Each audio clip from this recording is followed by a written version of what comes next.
Kalau dalam Al-Quran kaidahum itu diulang sejumlah 35 kali.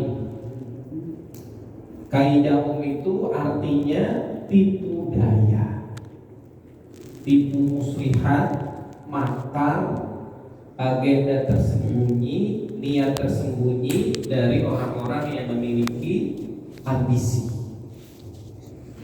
Nah, di dalam surat Al-Fil ini kan bercerita tentang ambisinya Abraha untuk menghancurkan Ka'bah. Saya pengen tanya kepada para jemaah semuanya. Ketika Abraha niat pengen ngancurin Ka'bah, si Abraha ini menyerang Ka'bah itu terang-terangan atau diam-diam kira-kira jemaah? Nah,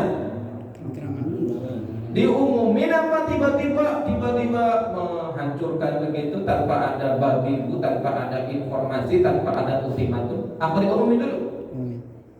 Yang kemarin kita dengar apa diumumin dulu? Diumumin dulu, enggak diem-diem. Terang-terangan dia nantangin.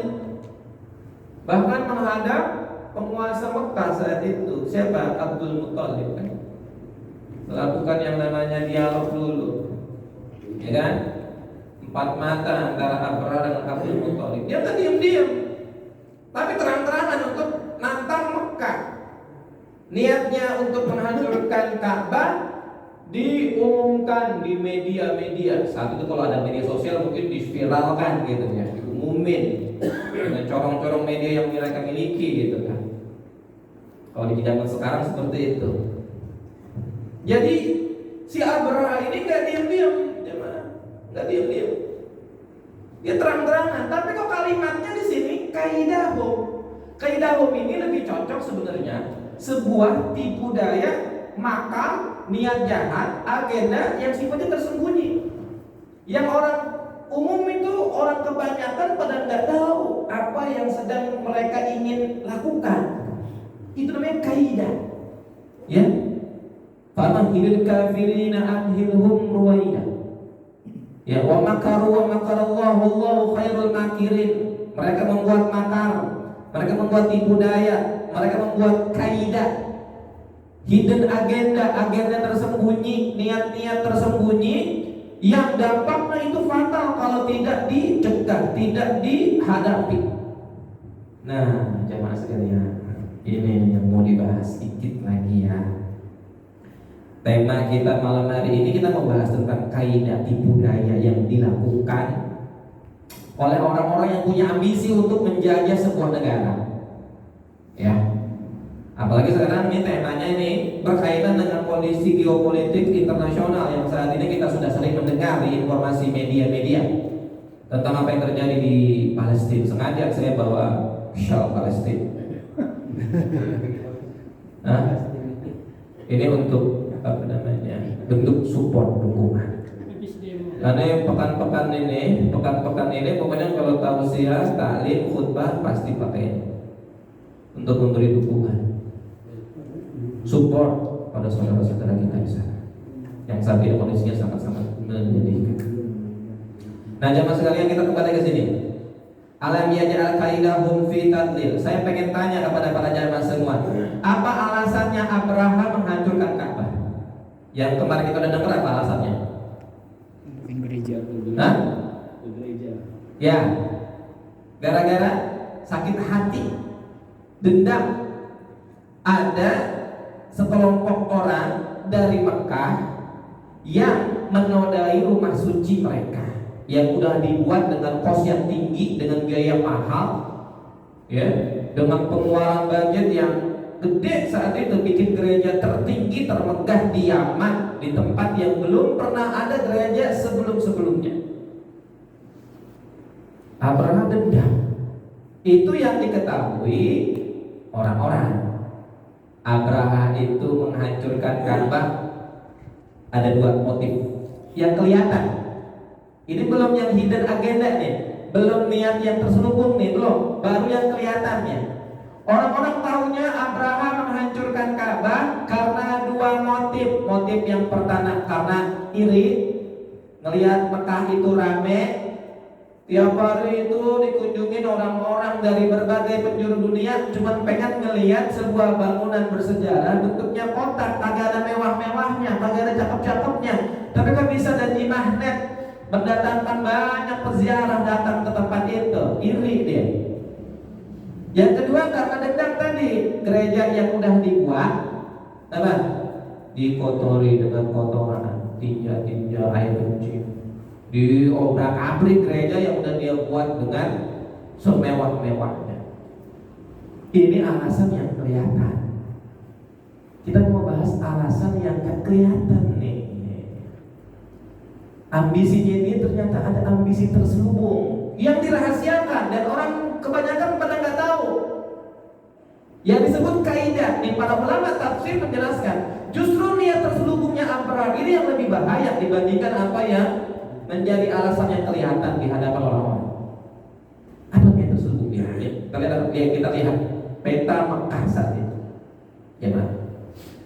Posisi Mekah saat itu adalah pintu gerbang ekonomi dunia.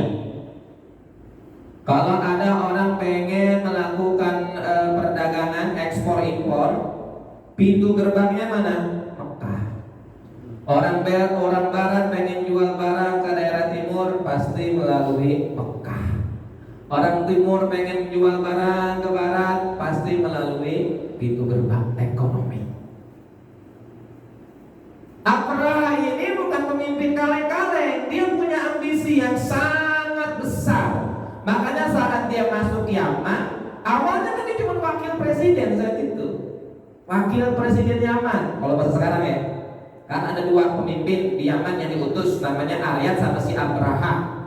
Aryad ini komandannya, si Abraham wakilnya.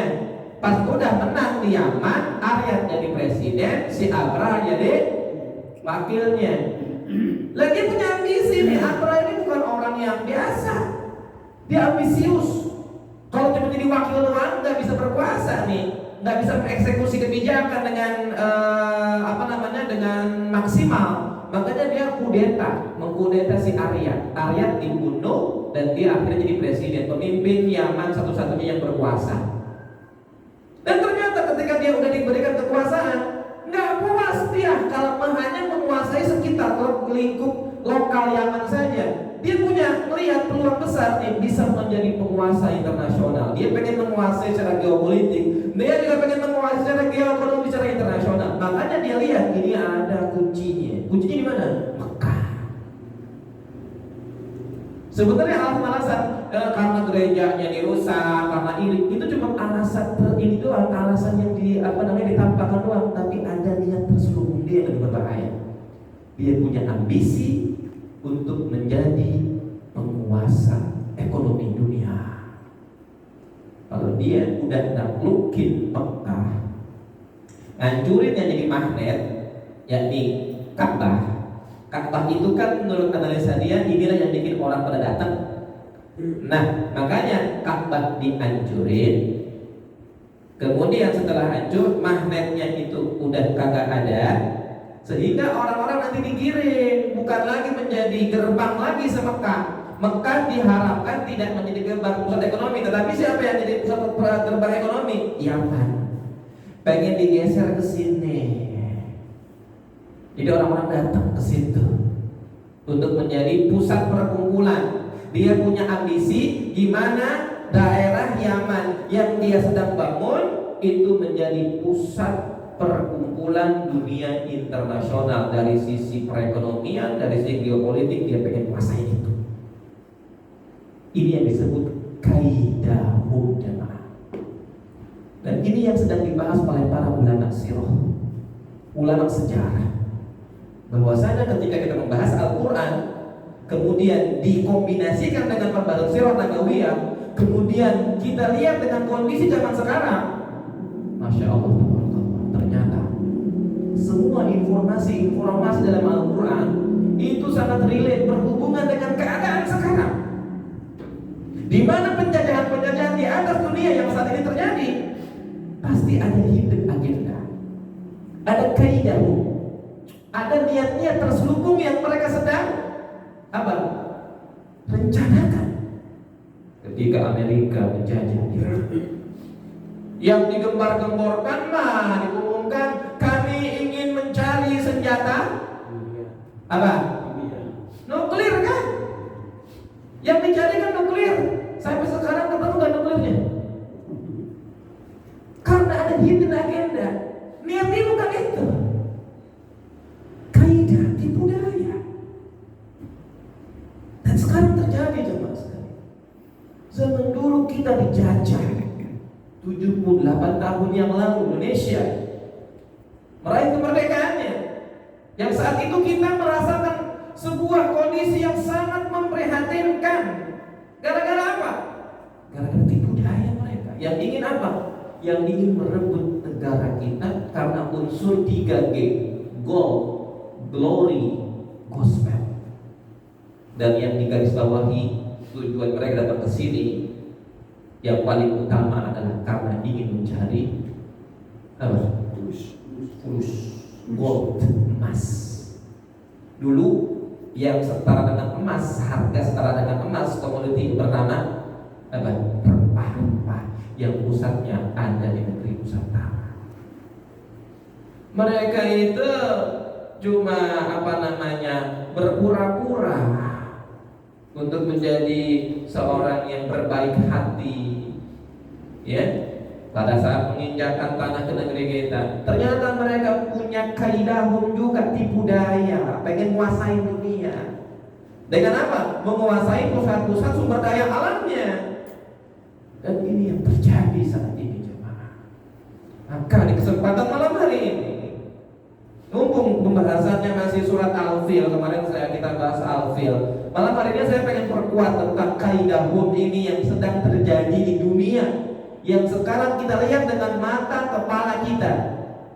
Maka saya pengen sampaikan kepada para jamaah untuk apa? Untuk berhati-hati dengan kaidahum yang sedang bekerja di zaman ini. Tipu daya negara superpower yang sedang melakukan rencana makar-makar jahat mereka untuk mencaplok negeri-negeri kaum muslimin. Untuk itulah saya pengen nyampaikan sesuatu di malam hari ini tentang berhati-hatilah kita dengan tipu daya mereka. Terlebih lagi kita hidup di zaman yang penuh dengan fitnah di era digital. Era digital itu kan informasi sangat masif datang setiap hari ke handphone kita. Di grup datang tuh tiap hari, di sosial media informasi tentang apapun. Apalagi berkaitan dengan apa yang terjadi di Palestina. Wah, banyak orang bingung. Ini berita yang mana yang benar nih? Mana yang valid, mana yang hoax nih?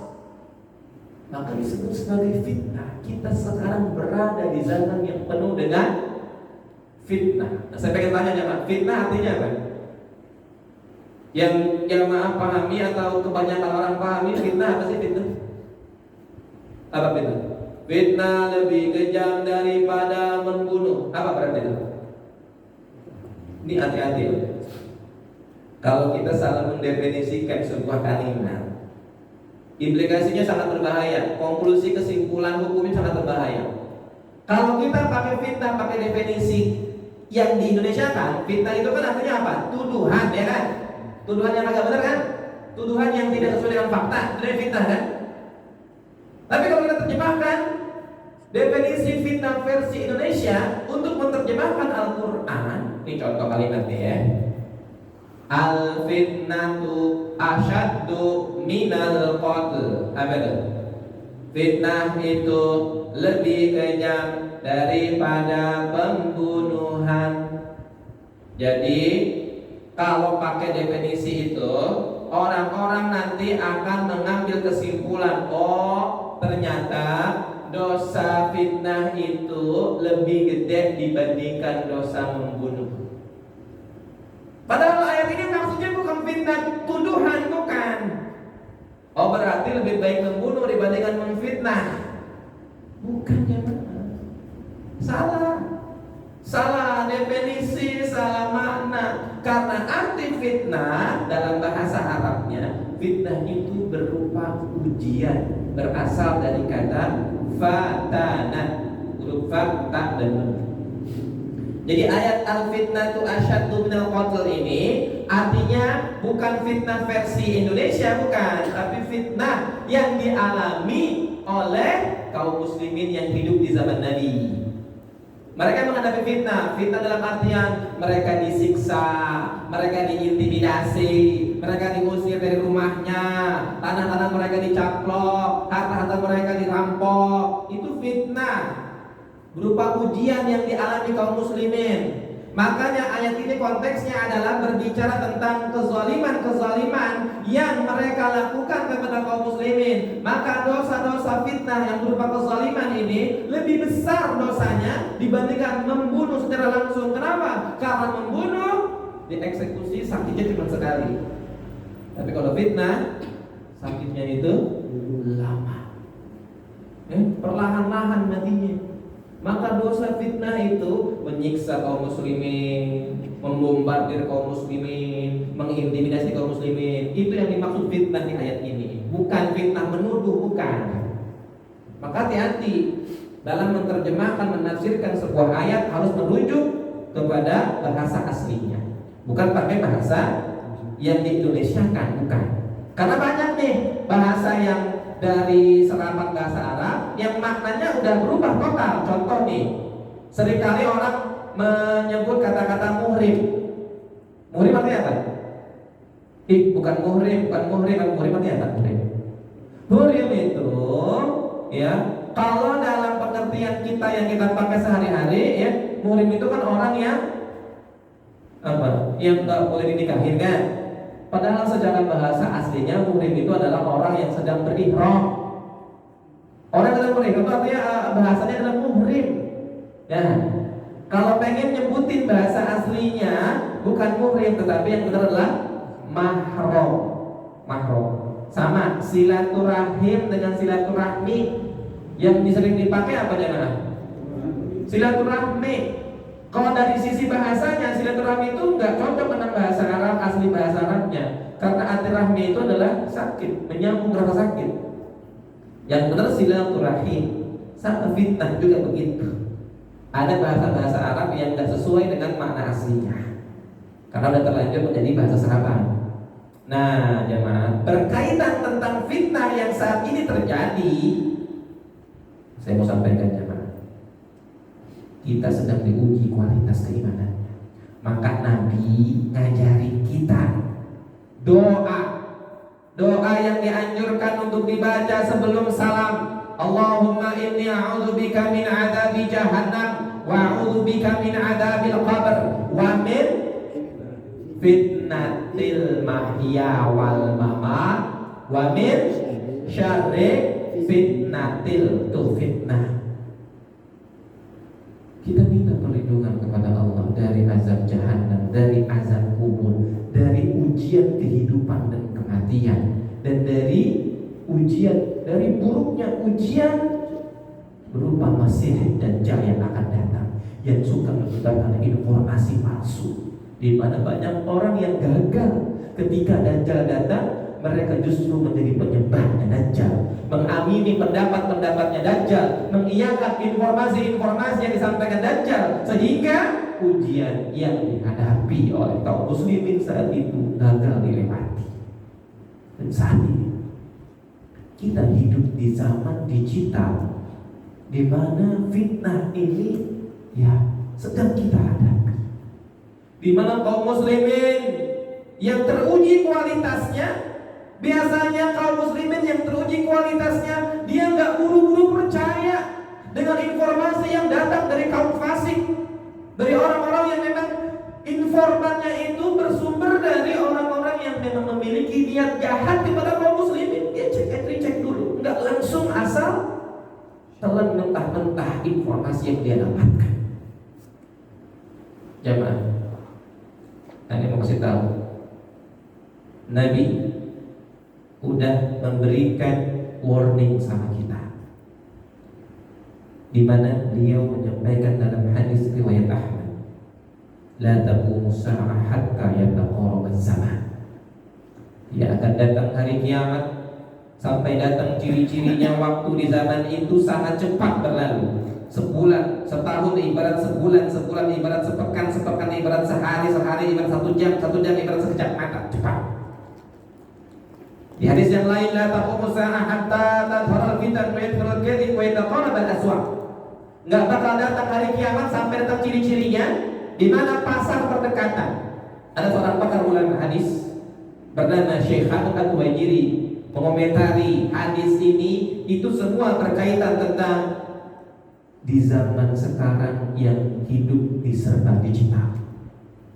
Betapa dulu orang ingin mendapatkan kabar dari saudaranya, dari kerabatnya, dari anaknya yang tinggal jauh di sana, berminggu-minggu pengen dapetin kabar karena nunggu apa? Surat. Sekarang nggak pakai nunggu, cepat dengan digital, informasi real time, bahkan dengan video call bisa mengabarkan bagaimana kondisi yang sebenarnya terjadi.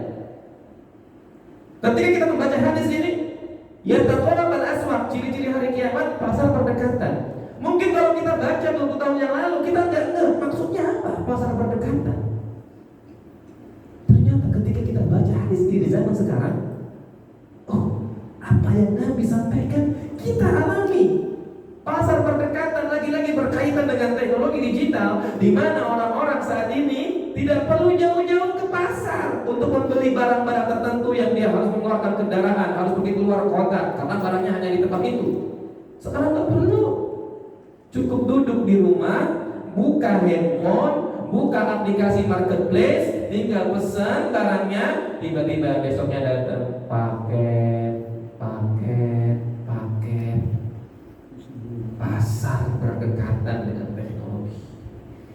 Maka dengan kondisi sekarang ini, kita nggak bisa merubah keadaan. Oh, berarti biar kiamat semakin jauh, gimana Ustaz kalau kita jauh dari teknologi, hidup primitif lagi seperti orang-orang Badui yang sama sekali anti internet. Mereka nggak ada internet, nggak ada TV, nggak ada listrik. Apakah kita akan menjauh dengan cara seperti itu? Ya kagak begitu cara memahaminya. Ini salah paham. Ya. Walaupun memang kita berusaha menjauh dari internet, ya, menjauh dari teknologi, tetap aja pasti akan muncul apa yang ditanda-tandakan oleh baginda Rasulullah SAW. Untuk itu jamaah, dengan kemajuan teknologi menyebabkan derasnya informasi, di antara penyebab atau akibat dari yang namanya derasnya informasi, sulit bagi kita ngebedain mana yang hak, mana yang mati. Saya pengen tanya, pernah nggak dulu dengar informasi ini? Ini apa? Gambar apa ini? Gambar ini viral. Ini adalah gambar seorang anak yang dikutuk gara-gara nendang ibu kandungnya saat lagi sholat. Akhirnya dia dirubah oleh Allah seketika gara-gara kutukan dengan ibu kandung perilaku yang durhaka. Saya pengen tanya jemaah, ini viral tahun-tahun 2000-an awal, waktu internet lagi gencar-gencarnya muncul, Facebook awal-awal. Ternyata ini adalah gambar hoax, gambar yang bukan kaitannya dengan peristiwa anak durhaka.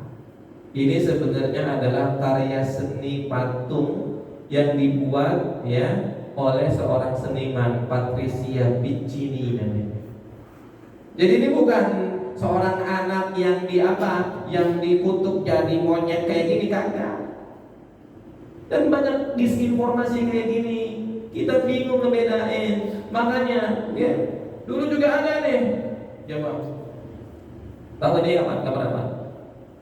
Di videonya itu dikasih tulisan, sungguh menderita anak-anak durhaka. Ini ikan pari yang legend nih. Ya, bahkan dulu saya termasuk yang percaya. Belum ada ilmunya, belum ada alat untuk mendeteksi berita hoax kayak gini. Wah, saya jadikan bahan ceramah kepada anak-anak. Hati-hati. Ini akibat anak durhaka. Durhaka nih begini. Ya, karena digambarkan di situ Inilah akibat durhaka kepada orang tua, dikutuk menjadi ikan pari. Padahal ini nggak ada kaitannya dengan peristiwa anak durhaka. Emang ini adalah gambar ikan. Akhirnya apa? Akhirnya orang-orang bikin ledekan nih. Ini 5 anak durhaka yang sudah diversi ikan asinkan. Ini tidak ada kaitannya, tapi orang percaya karena nggak ada ilmunya saat itu. Nah sekarang sudah semakin canggih kita, maka kita harus melek juga, harus bisa membedain mana info yang benar, mana info yang salah berkaitan dengan yang terjadi di Palestina. Media Israel sengaja ngeberitain pejuang-pejuang Palestina itu membantai bayi-bayi Israel, memenggal kepalanya, bahkan membakar mereka hidup-hidup. Dibikinlah berita nih untuk menunjukin betapa mereka kejam sekali itu orang-orang Palestina. Orang yang awam main percaya aja. Dan banyak orang Islam yang percaya juga dengan berita dari sana. Padahal informasi jelas dari berita, dari sumber berita media Israel.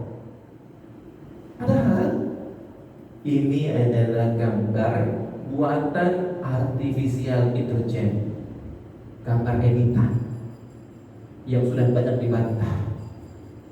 Sekarang ada lagi nih, Benjamin Netanyahu memposting video tentang bagaimana orang-orang pejuang Palestina itu yang dengan liciknya menjadikan rumah sakit menjadi markas-markas mereka. Ternyata itu adalah 3D buatan yang memang sengaja untuk menggiring. Dan kaum muslimin ada yang percaya juga. Ada yang percaya bagaimana berita yang disampaikan oleh mereka. Maka di zaman sekarang ini jamaah, kita butuh pertolongan Allah. Apa? Butuh apa? Butuh petunjuk dari Allah. Ini ada doanya. Doa dalam hadis riwayat Ahmad. Doa dari Umar Al-Faruq. Beliau itu dikasih oleh Allah kemampuan furqan yang cakep, furqan yang sensitif, furqan yang tajam. Apa furqan itu? Kemampuan ngebedain mana yang benar, mana yang salah, mana yang lurus, mana yang nyimpang. Beliau cepat mendeteksinya. Di antaranya apa? Karena kebersihan hatinya dan karena taufik dari Allah. Nah, itu doanya nih. Dan kita dengar barangnya. Bismillahirrahmanirrahim. Bismillahirrahmanirrahim. Allahumma arinal haqqa haqqa warzuqna ittiba'ah wa arinal batila batila warzuqna ijtinabah. Ya Allah, ini kita minta sama Allah. Arinal haqqa haqqa, tampakkan kepada kami yang benar, jelas-jelas benar di hadapan kami, sehingga kami itu bisa ngebedain, oh ini benar nih. Maka kita nggak ragu membela yang benar. Warzuqna ittiba'ah, dan berikan kami kekuatan, kemampuan untuk menjadi pembela kebenaran, pendukung kebenaran, berada dalam barisan mereka. Wa arinal batila batila warzuqna ijtinabah. Ya Allah, tampakkan, tunjukkan kepada kami bahwa yang batil jelas-jelas batil, yang hitam jelas-jelas hitam, yang zalim jelas-jelas zalim, yang menyimpang jelas-jelas menyimpang, dan berikanlah kami kekuatan untuk menjauh dari mereka, untuk tidak bersama mereka, untuk tidak bisa menjadi pendukung mereka. Nah, ini dibutuhin ya. Ketika kita dapat informasi, kalau dikasih kemampuan furqan, kita tahu langsung bisa mendeteksi ini kan sumber beritanya nggak jelas. Dari Israel nih, isinya pasti propaganda. Untuk gitu gimana? Saya mau kasih tips untuk semuanya yang hadir malam hari ini. Ketika kita menghadapi derasnya informasi, poin pertama yang harus kita perhatikan, ingat jemaah, inna sam'a wal basar wal fu'ad, pendengaran, penglihatan, hati kita semuanya bakal dimintakan pertanggungjawabannya. Termasuk apa yang kita dengar dari media sosial, apa yang kita baca, apa yang kita tonton. semua bakal dimintakan pertanggungjawabannya oleh Allah Subhanahu wa Ta'ala. Untuk itu pentingnya kita menjaga informasi-informasi yang masuk ke telinga dan mata kita.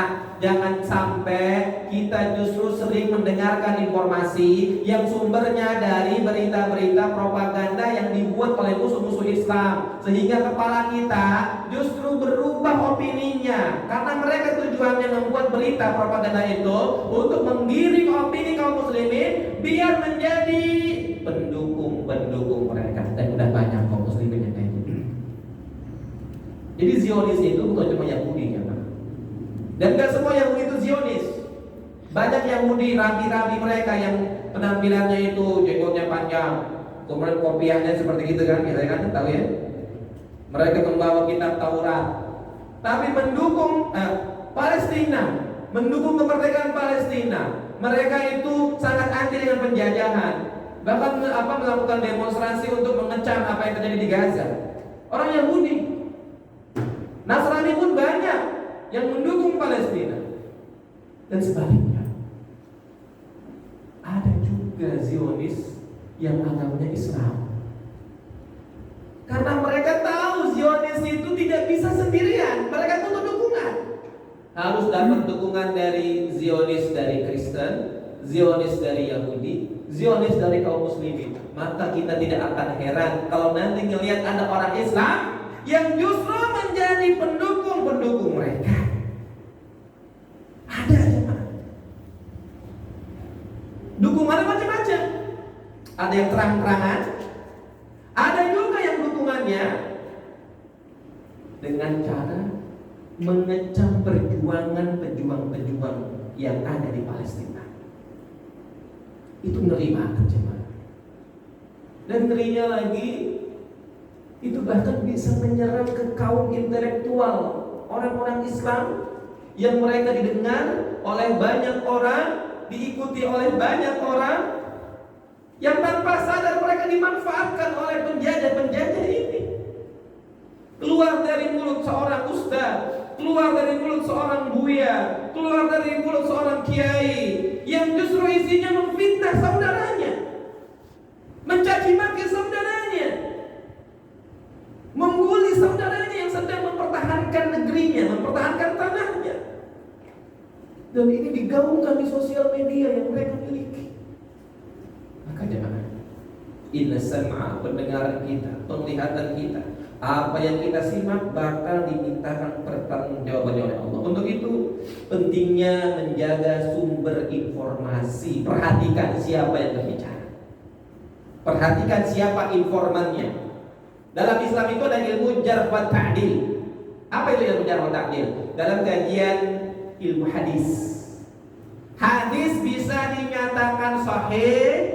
Salah satu caranya ini dengan jarh wa ta'dil. Lihat sumber yang nyampein hadisnya, informannya, periwayatnya, kira-kira hafalannya ada cacatnya enggak, dia pelupa enggak, dia suka nambah-nambahin informasi enggak, kira-kira statementnya selama ini suka kontroversial enggak, kira-kira karakternya ini termasuk orang soleh maka enggak. Ketika diverifikasi maka ketemu cacatnya, dia dijarah, dikenakan warning, hati-hati sama periwayat ini, informan ini.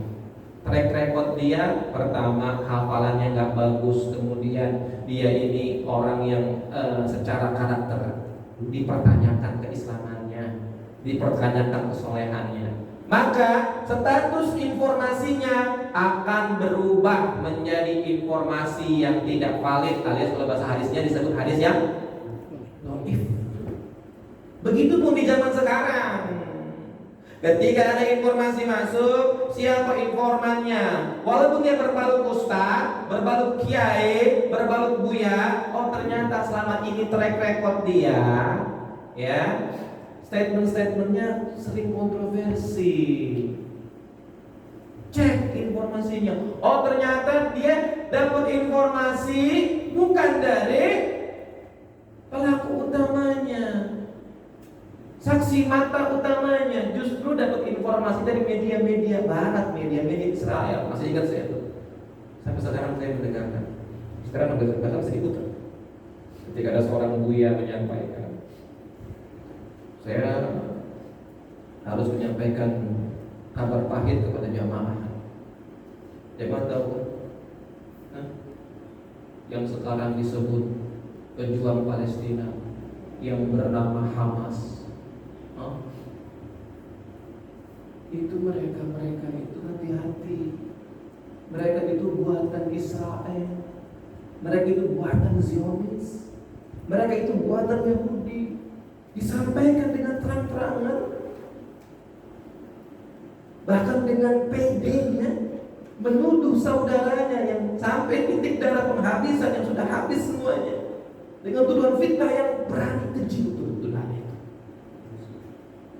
Bahkan dengan asiknya, dengan PD-nya dia mengatakan, kalian tahu pemimpin-pemimpinnya foya-foya, tinggalnya bukan di Gaza, di Qatar sana, di hotel mewah. Sedangkan rakyatnya tahu gak dia nyampe itu dari mana?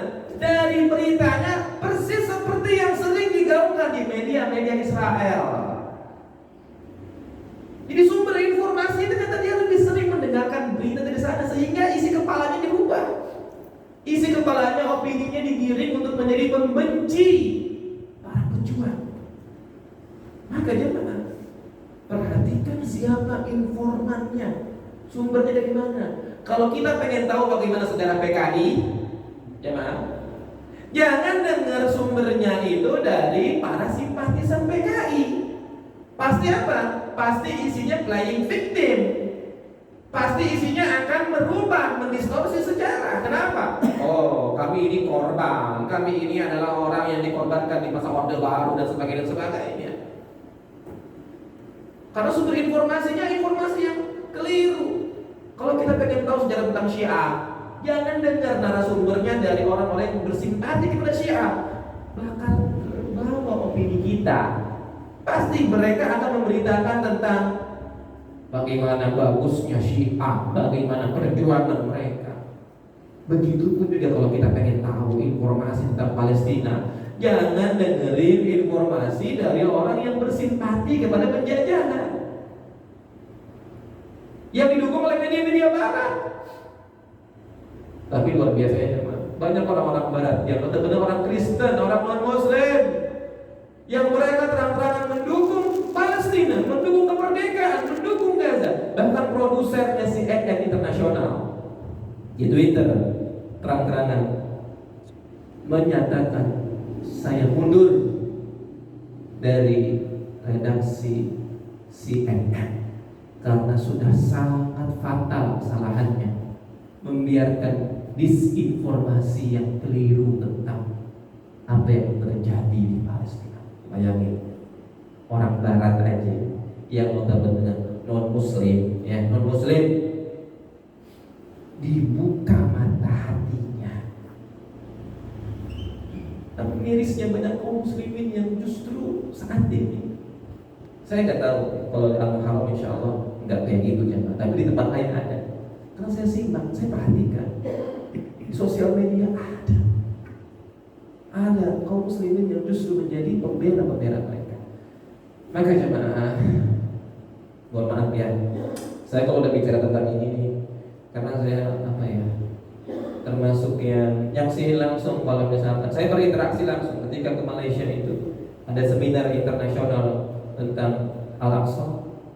Saya nyaksiin langsung betapa para pemuda-pemuda Palestina yang mereka itu gigih untuk bisa menjadi seorang doktor, untuk bisa menjadi seorang ahli fisika, ahli kimia, ahli kedokteran.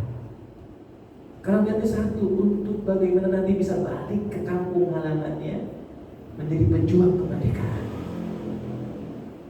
Saya lebih percaya mereka yang bicara dibandingkan sumber-sumber yang dari media-media mainstream yang memang di cover oleh media-media barat yang berpihak kepada penjajah. Maka ini ayatnya di mana? In ja'akum fasiqun binaba'in fatabayyanu. Jika datang kepada kalian orang-orang fasik yang bawa informasi, bawa berita, jangan langsung buru-buru percaya, cek dulu. Oh ternyata apa yang digambarkan telah membunuh puluhan bayi-bayi Israel. Justru sebaliknya, mereka dunia terpana ketika pejuang-pejuang Palestina itu membebaskan seorang nenek-nenek, Bapak ketahui ya, yang disiarkan live dan ini nggak bisa diedit. Karena nenek ini memberikan testimoni, saya sangat diperhatikan. Orang-orang itu mengaku dirinya sebagai seorang muslim, tidak akan menyakiti saya. Bahkan saya mendapatkan hidangan makan persis seperti yang mereka makan, nggak dibedain sama sekali. Saya benar-benar diperhatikan kesehatannya. Live, langsung dari media yang disiarkan secara live, yang saat ini membuka mata hati manusia. Oh ternyata mereka itu orang baik. Mereka itu orang yang memang tulus untuk berjuang, bukan untuk menebar kebencian, menebarkan teror.